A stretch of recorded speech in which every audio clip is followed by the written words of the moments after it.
Madam ಅವರು ಮಕ್ಕಳು ರಾಗಿ ರೊಟ್ಟಿ ಕೊಟ್ಟು ಕಳ್ಸಿರೋದಂದಿ ಮಲ್ಲಿ ಏನಿಲ್ವೇನೋ ರಾಗಿ ರೊಟ್ಟಿ ತಂದಿಯ ಅಂತ ಹೊಡಿತಾರೆ. ಅದು ಮುಟ್ಟಾಳ್ ಟೀಚರ್. ಅದೇ ರಾಜ್ಕುಮಾರ್ ಕಾಮರ ಬಿಲ್ಲಲ್ಲಿ ತೋಡಿಲ್ವಾ ಮರ್ತು ಬಿಟ್ರಿ ನೋಡಿದ್ರ ಅವ್ರು ಯೋಗ ಮಾಡಿ ತೋರಿಸ್ತಾರಲ್ವಾ. ಓಡಲ್ಲ ಹಂಗೆ ಕಾಲೇಜ್ಗಳಿಂದಾನೆ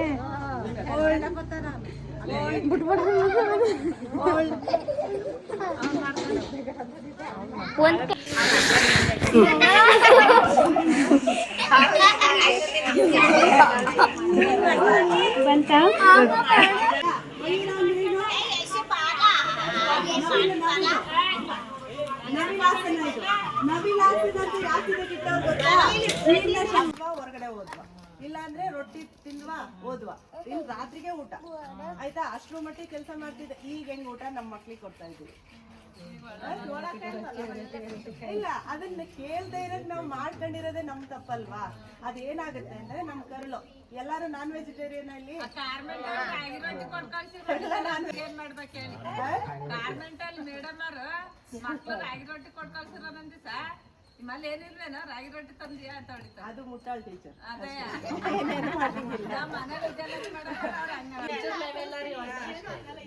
ನಮ್ ರಾಗಿ ನಮ್ದು ನಮ್ ಗುರ್ತು ಅಂತ ಹೇಳ್ಬಿಡಿ. ನಮ್ ಕರ್ನಾಟಕದ ಗುರ್ತು ಅಂತ ಹೆಮ್ಮೆಯಿಂದ ಹೇಳಿ. ಸರಿನಾ? ಸರಿ. ಇನ್ನೊಂದು ಇರ್ತೀನೋ ಅದಷ್ಟು ಮಾಡ್ಕೊತಾರೆ. ಎಂಥದ್ದು ತೊಂದರೆ ಇಲ್ಲ ಅವ್ರಿಗೆ. ಹೇಳಿ ನಮ್ಮ ಮನೇಲಿ ಶುಗರ್ ಪೇಷಂಟ್ ಇಲ್ವಾ ಹಂಗಾರೆ? ಹಂಗೆ ಇಲ್ವೇ ಇಲ್ಲ. ಮಾವಿನ ಹಣ್ಣು ತಿಂತಾರೆ, ಹಳಸಿನ ಹಣ್ಣು ತಿಂತಾರೆ. ನಾನು ಮನೇಲಿ ಏನು ಅಡುಗೆ ಮಾಡ್ತೀನಿ ಎಲ್ಲ ತಿಂತಾರೆ. ಕುಡಿತಾರಲ್ಲ, ಆದರೆ ಲಿಮಿಟಾಗಿ ಕುಡಿಬೇಕು. ಯಾವುದು ಅತಿ ಆದರೆ ವಿಷ ಅಲ್ವಾ? ಅತಿ ಆದರೆ ಎಲ್ಲ ವಿಷ ಅಲ್ವಾ? ಕುಡಿಬಾರ್ದು. ಸರಿನಾ? ನಾನಂತೂ ಟೀ ಕಾಫಿ ಕುಡಿಯೋದೇ ಇಲ್ಲ. ಅಪರೂಪಕ್ಕೆ ಯಾರಾದರೂ ಬಂದರೆ ಅವತ್ತೊಂದು ದಿವಸ ಕುಡಿತೀನಿ. ಬೆಳಗ್ಗೆ ಎದ್ದರೆ ಬರೀ ಶುಂಠಿ ಜಜ್ಜಿಬಿಟ್ಟು ನೀರಲ್ಲಿ ಹಾಕೊಂಡು ಕುದಿಸ್ಬಿಟ್ಟು ಕುಡಿತೀನಿ.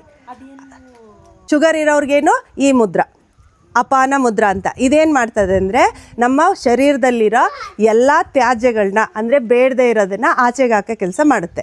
ಏನು ಮಾಡಬೇಕು, ನೀವು ಚೇರೆಲ್ಲಾರ ಕೂತ್ಕೊಳ್ಳಿ, ಎಲ್ಲಾರ ಕೂತ್ಕೊಳ್ಳಿ. ಬೆಳಿಗ್ಗೆ ಹೊತ್ತು ಹಿಂಗೆ ಕೈನ ಹಿಂಗೆ ಇಟ್ಕೊಂಡು ನೋಡಿ, ಅಮುಕ್ಬಾರ್ದು, ಟಚ್ ಮಾಡಬೇಕು. ನೋಡಿ, ಟಚ್ ಮಾಡಬೇಕಷ್ಟೇ. ಕೂತ್ಕೊಳ್ಳಿ ಆಯಿತಾ. ಇದಾದಮೇಲೆ ಇವೆರಡು ಬೆರಳು ಲಾಸ್ಟು ಶೂಟ್ ಮಾಡೋದು ಈಸಿಯಾಗಿ ನೆನಪಿರುತ್ತಲ್ವಾ, ಶೂಟ್ ಮಾಡೋದು. ಇದನ್ನು ಕೂತ್ಕೊಳ್ಳೋದು ಹೆಂಗಿರಬೇಕು, ಎಲ್ಲವೇ ಆಕಾಶ ನೋಡ್ದಂಗೆ ಇರಬೇಕು. ಹಸ್ತ ಸರಿನಾ, ಹಿಂಗೆ ಇಟ್ಕೋಬೇಕು ಕಾಲ ಮೇಲೆ. ಇದು ಎರಡು ಶುಗರ್ ಅವ್ರಿಗೆ. ಅಂದರೆ ಇದನ್ನು ಮಾಡಿದಾಗ ನಿಮಗೆ ಸುಸ್ತಾಗುತ್ತೆ. ಅಂದರೆ ತ್ಯಾಜ್ಯ ನಿಮಗೆ ಗೊತ್ತಾಗಲ್ಲ, ಅದು ಹೋಗೋಕ್ಕೆ ಶುರು ಆಗುತ್ತೆ. ನೀವು ವಾಶ್ರೂಮ್ ಹೋಗ್ತಿರಲ್ಲ, ಅದ್ರ ಮೂಲಕ ಹೋಗುತ್ತೆ, ಬೆವ್ರ ಮೂಲಕ ಹೋಗುತ್ತೆ. ಸರಿನಾ? ಅದು ನಿಮಗೆ ಗೊತ್ತಾಗಲ್ಲ. ಇದು ತ್ಯಾಜ್ಯ ಹೋಗುತ್ತೆ, ಇದನ್ನು ಬ್ಯಾಲೆನ್ಸ್ ಮಾಡುತ್ತೆ ಶಕ್ತಿ. ಇದಕ್ಕೆ ಹೆಸರೇನು ಪ್ರಾಣಮುದ್ರ ಅಂತ. ಸರಿನಾ? ಇದು ಥೈರಾಯ್ಡ್ಗಳು ಅಥವಾ ಜೀರ್ಣ ಸಮಸ್ಯೆ ಎಲ್ಲ ಪಿತ್ತದೇಹಿಗೆ ಬರುತ್ತೆ. ವಾತದೇಹಿಗೆ ಏನು ಬರುತ್ತೆ? ಜಾಯಿಂಟ್ ಪೇಯ್ನ್ಗಳು, ಮಂಡಿ ನೋವು, ಭುಜ ನೋವು ವಾತದೇಹಿಗೆ ಬರುತ್ತೆ. ಇನ್ನೊಂದು ಕಫದೇಹಿಗೇನು, ಎಲ್ಲಿ ನೋಡೋರು ಅಲ್ಲಿ ಕುತ್ಕೊಂಡ್ಬಿಟ್ಟು ಸುಮ್ಮನೆ ಅಳ್ಳಾಡೋದಿಲ್ಲ, ಎದ್ದೇಳೋದಿಲ್ಲ, ಒಂದು ಕೆಲಸ ಮಾಡೋದಿಲ್ಲ, ಸುಮ್ಮನೆ ಮತ್ತೆ ಥರ ಹಂಗೇ ಕೂತಿರ್ತದೆ ಒಂದು ಕಡೆ ಅಂತ ಹೇಳ್ತೀರಲ್ವ. ಅವರು ಕಫದೇಹಿ, ಅವ್ರಿಗೇನು ಮಾಡೋಕ್ಕಾಗಲ್ಲ. ಅವ್ರ ಶರೀರದಲ್ಲಿ ಕಫ ಜಾಸ್ತಿ ಆಗಿರುತ್ತೆ, ಅದಕ್ಕೆ ಹಂಗೆ ಕೂತ್ಕೊಳ್ಳೋದು. ಏನೂ ತಿನ್ನಲ್ಲ, ಇಷ್ಟೇ ತಿನ್ನೋದು, ಆದರೆ ಮೈ ಮಾತ್ರ ದಪ್ಪ ಆಗಿಬಿಡುತ್ತೆ. ಯಾಕೆ? ಪಾಪ ಕಫದೇಹಿ, ಏನು ಮಾಡೋಕ್ಕಾಗತ್ತೆ? ಆಯಿತಾ? ಅದನ್ನು ಸರಿ ಮಾಡಿದ್ರೆ ಸರಿ ಹೋಗುತ್ತೆ. ಓಕೆನಾ? ಅದರಿಂದ ಮುಖ್ಯವಾದ ಕಾರಣ ಏನು? ಈಗ ಅವರು ಜಲ ಮಾಡಿ, ನೀವು ಫಸ್ಟ್ ಮಾಡಿ ತೋರಿಸಿ.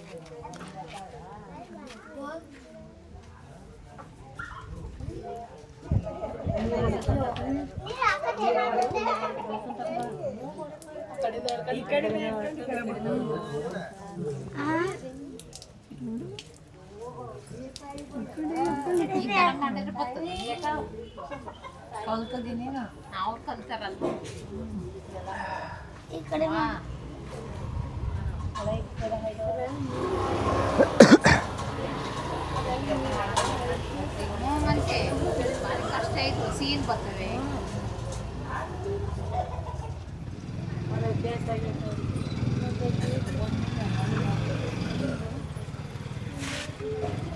ಈಗ ಎಲ್ಲರಿಗೂ ಸೈನಸ್ ಪ್ರಾಬ್ಲಮ್ ಇದೆ ಅಲ್ವಾ? ಮೂಗು ಇಲ್ಲಿ ತಲೆನೋವು ಬರೋದು, ಮೂಗು ಅಡಿಗಡಿ ಶೀತ, ಬೆಳಗ್ಗೆ ಎದ್ದ ತಕ್ಷಣ ಶೀನ್ಗಳು ಇವೆಲ್ಲ ಬರ್ತಾವಲ್ವ. ಇವು ಕ್ರಿಯೆಗಳ ಲೆಕ್ಕದಲ್ಲಿ ಬರುತ್ತೆ. ಸರಿನಾ? ಕ್ರಿಯಾ ಇದರಲ್ಲಿ ಏನಾಗುತ್ತೆ ಅಂದರೆ, ನೀವು ಹಿಂಗೆ ಮಾಡಿ ಈ ಥರ ನೀರು ಇದು ಮಾಡಿದಾಗ ನಮ್ಮ ಮೂಗು ಸಲೀಸಾಗಿ ಉಸಿರಾಟ ಶುರು ಆಗುತ್ತೆ.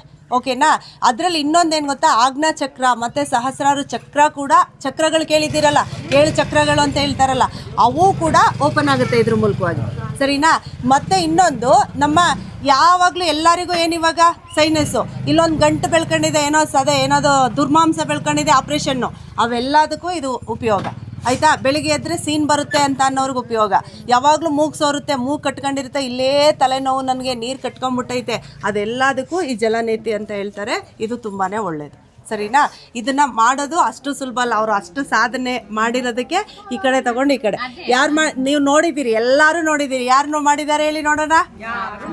ರಾಜ್ಕುಮಾರ್ ಕಾಮರ ಬಿಲ್ಲಲ್ಲಿ ನೋಡಿಲ್ವಾ? ಮರ್ತು ಬಿಟ್ರಿ, ನೋಡಿದ್ರಾ? ಅವ್ರು ಯೋಗ ಮಾಡಿ ತೋರಿಸ್ತಾರಲ್ವಾ, ಮೂಗಲ್ಲಿ ಇದೆಲ್ಲ ತೋರಿಸ್ತಾರೆ ತಾನೆ, ನೋಡಿ ಇನ್ನೊಂದ್ಸಲ ಕಾಮನ ಬಿಲ್ಲು. ಸರಿನಾ? ಇದು ಜಲನೇತಿ. ಇದರಲ್ಲಿ ಉಪಯೋಗ ಇನ್ನೂ ತುಂಬ ಇದೆ. ನೀವು ಎಷ್ಟೇ ಹೇಳಿದ್ರು ಈ ಕಡೆ ತಗೊಂಡು ಈ ಕಡೆ ಬಿಟ್ಬಿಡ್ತೀರಿ. ಓಕೆನಾ? ಅದ್ರದ್ದೇ ಬೆನಿಫಿಟ್ಟು. ಈಗ ಅವ್ರು ಏನು ಮಾಡಿದ್ರು ಹೇಳಿ, ಈ ಕಡೆ ತಗೊಂಡು ಈ ಕಡೆ ಬಿಟ್ಟರು, ಈ ಕಡೆ ತಗೊಂಡು ಈ ಕಡೆ ಬಿಟ್ಟರು. ಅದೇ ಥರ ನಮ್ಮ ಉಸಿರನ್ನು ಕೂಡ ಒಂದು ಕಡೆ ಮುಚ್ಕೊಂಡು ಎಳೆದು ಈ ಕಡೆ ಬಿಡೋದು, ಮತ್ತೆ ಈ ಕಡೆ ಎಳೆದು ಈ ಕಡೆ ಬಿಡೋದು. ಇದು ನಾಡಿ ಶೋಧನ. ನಮ್ಮ ನಾಡಿ ವೈದ್ಯ ಕೇಳಿದ್ದೀರಲ್ವಾ, ನಾಡಿ ಹಿಡಿದು ನೋಡ್ತಾರೆ ಅಂತ ಕೇಳಿದ್ದೀರಲ್ವಾ, ಇಲ್ಲಿ ಕೈಯಲ್ಲಿ ಹಿಡಿದು ನೋಡ್ತಾರಲ್ವಾ. ಆದರೆ ನಮ್ಮ ಶರೀರದಲ್ಲಿ 72,000 ನಾಡಿಗಳಿದೆಯಂತೆ. ಅಷ್ಟು 1000 ನಾಡಿಗಳಿಗೂ ಈ ನಾಡಿ ಶೋಧನ ಅನ್ನೋದು ಶಕ್ತಿ ಕೊಡುತ್ತಂತೆ. ಅಂದ್ರೇನು? ಇದು ಒಂದೇ ಸಾಕು ನಿಮ್ಮ ಸಂಪೂರ್ಣ ಆರೋಗ್ಯ ತಗೊಳ್ಳೋಕ್ಕೆ. ಎಷ್ಟು ಜನ ಅದನ್ನು ಮಾಡ್ತೀರಿ ಹೇಳೋಣ? ನಾಡಿ ಶೋಧನ ಅವ್ರು ಹೇಳಿದ್ರಲ್ಲ, ಆ ಕಡೆ ಈ ಕಡೆ ಉಸಿರಾಡೋದು ಹೇಳ್ಕೊಡಪ್ಪ ಅಂದರೆ ಇವ್ರು ಹೇಳ್ಕೊಡ್ತಾರೆ. ಆಯಿತಾ? ಉಸಿರಾಟ ಯಾರು ಸಪ್ರೇಟಾಗಿ ಹೋಗಿ ಕೇಳಿ ಅವ್ರಿಗೆ. ಸರಿನಾ? ಖಂಡಿತ ಹೇಳ್ಕೊಡ್ತೀರಲ್ವಾ? ಹೆಚ್ಚಿನ ಮಾಹಿತಿ ಬೇಕಂದರೆ ನನ್ನ ಹತ್ರ ಕೇಳಿ ಹೇಳ್ಕೊಡ್ತೀನಿ. ಆಮೇಲೆ ಅವ್ರು ನಿಮ್ಗೆ ಹೇಳ್ಕೊಡ್ತಾರೆ. ಸರಿನಾ? ಇದೇನು ಗೊತ್ತಾ, ಅಗಾಧವಾದದ್ದು. ಇದನ್ನ ಫಸ್ಟು ಶಿವ ಅಂತ ಹೇಳ್ಕೊಟ್ಟಿದ್ದು. ಸರಿನಾ? ಮೇಡಮ್, ಇದು ನಮ್ಮನೇನಲ್ಲಿ ನಾನು ಮಾಡ್ತಾ ಇದ್ರೇನೆ ಆಡ್ಕತ್ತಾರೆ.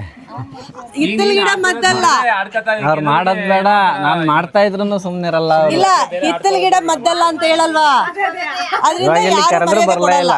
ಮೇಡಮ್, ನಾನ್ ಮಾಡ್ತಾರೆ ನಮ್ಮ ಕೈ ಕಾಲೆಲ್ಲ ಮುಳ್ಕೊಳಕ್ ಬೇರೆ ಹೋಯ್ತದೆ.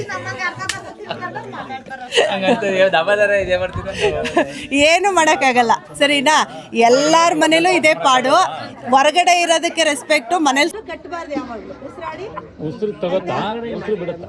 ಈಗ ಉಸಿರು ಮೇಲೆ ಎಳ್ಕೋಬೇಕು, ಬಿಡಬೇಕು. ಓಕೆನಾ? ಈಗ ಉಸಿರು ಒಳಗೆ ಎಳ್ಕೊಳ್ಳಿ, ಮುಂದಕ್ಕೆ ಉಸಿರು ಬಿಡ್ತಾ ನಿಧಾನ ಟಚ್ ಮಾಡಿ, ಕೈ ಟಚ್ ಮಾಡಿ, ಮುಟ್ಸಿ. ಆಯ್ತಾ? ಇದು 2 ಉಸಿರಾಡಬೇಕು, ಉಸಿರು ಕಟ್ಟಬೇಡಿ. ಆಯ್ತಾ? ಈಗ ಬಲಗಾಲು